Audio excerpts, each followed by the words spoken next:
بے شمار مسجدوں میں عشق مصطفیٰ صلی اللہ علیہ وآلہ وسلم کی لائبریریوں میں دکانوں گھروں میں ایک پتھر کی تصویر آپ کو ملے گی۔ وہ پتھر جس پر حضور پاک صلی اللہ علیہ وآلہ وسلم واقعہ معراج کی رات بیت المقدس میں جلوہ افروز ہوئے۔ جب پتھر سے آپ صلی اللہ علیہ وآلہ وسلم نے اپنا نعلین مبارک اٹھایا اور آسمان کی طرف جانا چاہا تو وہ پتھر بھی زمین سے اٹھ کر آپ کے ساتھ آسمان کی طرف روانہ ہو گیا، کیونکہ اس پتھر کو حضور صلی اللہ علیہ وآلہ وسلم سے اتنی محبت تھی کہ اس نے رسول صلی اللہ علیہ وآلہ وسلم سے جدائی برداشت نہ کی۔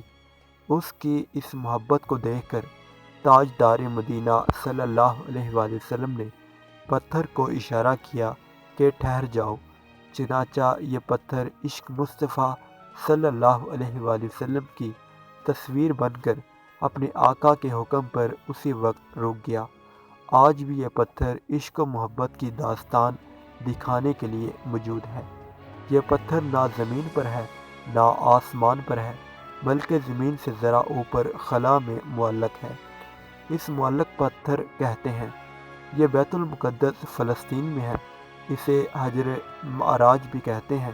ساری دنیا خود حجر اسود کی طرف جاتی ہے اور اس کا بوسہ لینے کے لیے ترستی رہتی ہے، لیکن حجر اسود کی محبت کا یہ عالم ہے کہ خود حضور اکرم صلی اللہ علیہ وآلہ وسلم کے پاس آ رہا ہے اور عشق رسول اللہ صلی اللہ علیہ وآلہ وسلم کی تڑپ لے کر چہرہ انور سے چمٹ جاتا ہے۔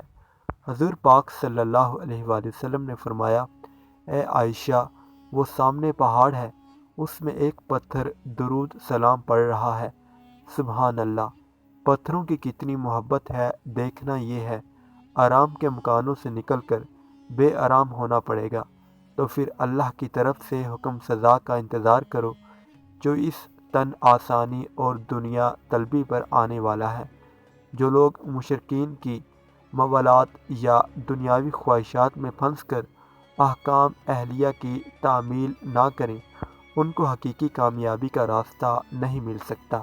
حدیث میں ہے کہ جب تم بیلوں کی دم پکڑ کر کھیتی باڑی پر راضی ہو جاؤ گے اور جہاد چھوڑ بیٹھو گے تو اللہ تم پر ایسی ذلت مسلط کر دے گا جس سے کبھی نکل نہ سکو گے، یہاں تک کہ پھر اپنے دین جہاد فی سبیل اللہ کی طرف واپس آؤ۔